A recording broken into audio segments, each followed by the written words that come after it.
Bismillahirrahmanirrahim. Assalamualaikum warahmatullahi wabarakatuh. Waalaikumsalam warahmatullahi wabarakatuh. Alhamdulillahirrahmanirrahim. Wassalatu wassalamu ala asyrafil anbiya'i wal mursalin wa ala alihi wa sahbihi ajma'in. Asyhadu an la ilaha illallah wahdahu la syarikalah wa asyhadu anna Muhammadan abduhu wa rasuluhu la nabiyya ba'dah. Bersama-sama kita mengucapkan puji syukur kepada Allah Subhanahu wa taala yang mana pada malam hari ini kita dapat bersua kembali yaitu dalam rangka belajar Al-Qur'an. Salawat bertangkikan salam tak lupa kita hadiahkan kepada junjungan alam Nabi besar Muhammad sallallahu alaihi wasallam.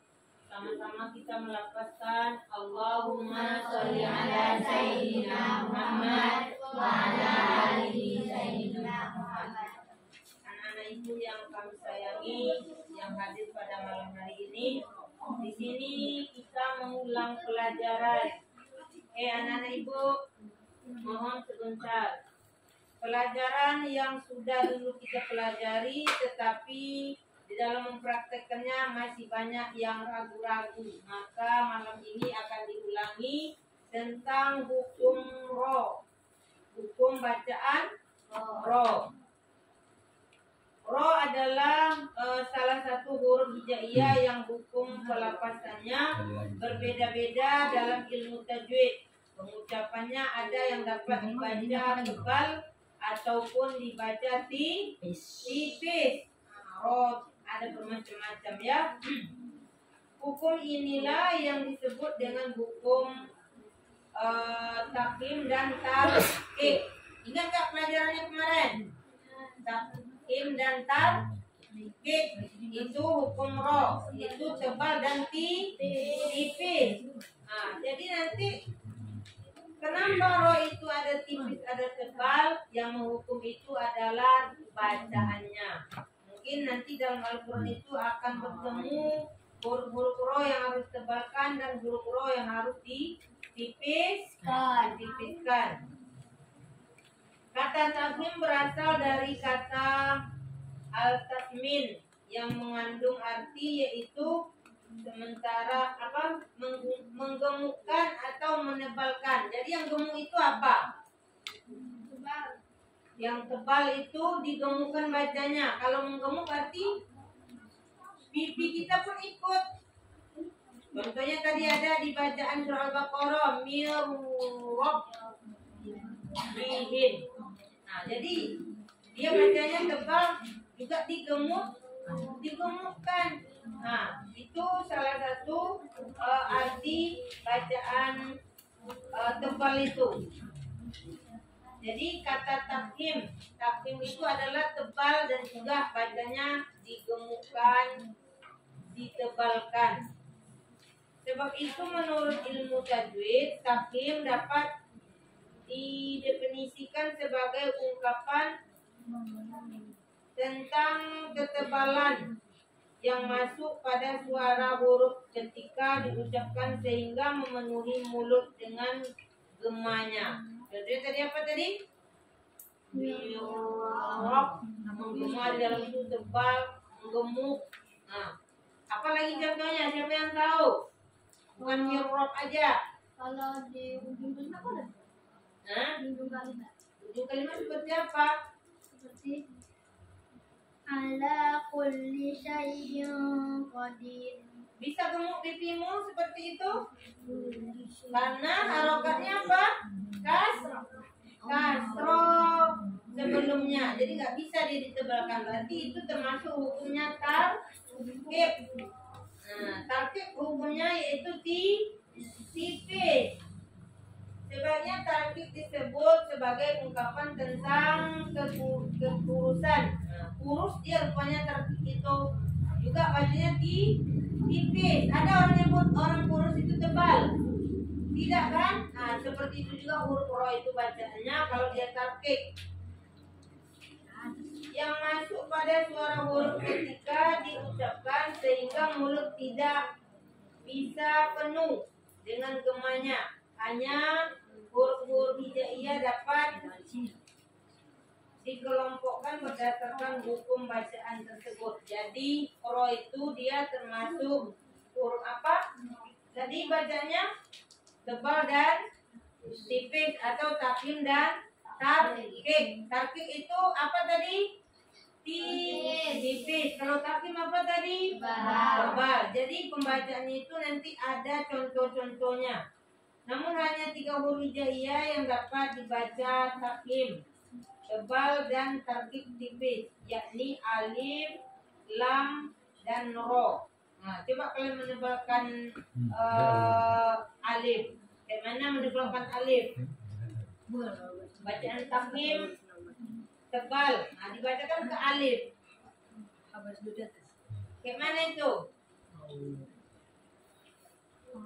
Di mana harokat alifnya? Di bawah atau di atas atau di depan? Yang bisa ditebalkan alif itu di atas atau fathah ya. Terus la, di mana dia bisa ditipiskan, di mana dia bisa ditebalkan?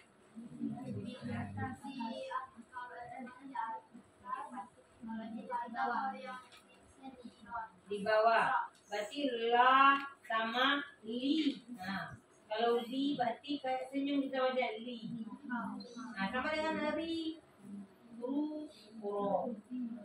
Nah, kalau ro tadi sudah tahu kan? Nah, jadi 3 huruf itu disebut huruf takim dan tarkik.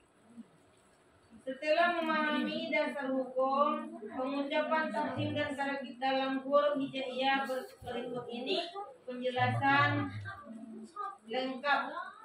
Ada 3 hukum bacaan ro. Yang pertama contohnya nanti ada di Al-Quran dengan bacaannya rijalang katsira. Berarti termasuk apakah dia? Katsira. Takhim apa tarkik? Tarkik itu tipis. Takhim. Bacanya ditebal. Nah, ditebalkan. Ada lagi contoh sukunnya. Contoh sukunnya ro itu mati. Jadi kalau dia mati fihi katsir. Nah, itu contoh matinya. Tidak ditebal, hanya ditipis karena huruf sebelum ro dimatikan ada ya. Jadi panjang. Sudah itu sebelum ya mati ada sa berharokat kasro. Jadi dia sir. Nah, seperti itu bacanya kalau dia tarkik. Kalau takhim contohnya, siapa yang tahu ada contoh takhim? Tadi kan berat takhim itu, tebal, menggemuk. Coba carikan contohnya. Selain mikmir rabbihim. Mungkin ro mati ditebalkan seperti apa kalimatnya? Boleh. Coba di sini kelompok A tadi kan? Nah, coba kalian harus tahu mana yang takhim tadi tebal, menggemuk bila dibaca. Fil au. Boleh. Ada lagi yang lain? Bu, kasiro bisa. Tapi yang mati usul tadi yang sukun. Contoh ro yang sukun bila dia ditakhimkan atau ditebalkan sehingga mulut kita menggemuk. Apa? Aurudo. Hah? Aurudo. Udah tadi? Udah. Apa? Zafah. Hah? Yang dicari huruf ro. Apa yang kamu baca nih? Ya, apa? Barunya itu mati apa hidup? Baru, boleh. Contoh mungkin itu kan di ujung-ujung kalimat yang kalian dapat. Sekarang kita buat di awal kalimat. Wa awsal alaihim. Nah, Nah, kan gemuk itu wa'au. Karena sudah ro mati juga ada berharokat fatta, maka dia dibaca tebal. Boleh juga nanti ada rohnya di tengah-tengah kalimat, ada huruf H kecil. Rabbirhamhuma, Rabbirhamhuma. Karena H itu menipis bacanya, jadi makanya harus digemukkan mulut kita. Rabbirham. Coba tidak digemukkan, bisa nggak dia selamat? Bisa nggak dia benar? Coba mati. Nggak kamu gemukkan. Rabbuhamhuma. Coba ditipiskan dia. Bir baru dia bisa. Kalau bar atau bur tidak bi. Jadi itulah tanda-tanda hukum bacaan roh. Bila dia sukun. Ya, apa itu? Wallahu yuqassirul laila wan nahar. Hanya itu kata. Terus rohnya mau dimati. Boleh. Itu namanya di ujung kalimat.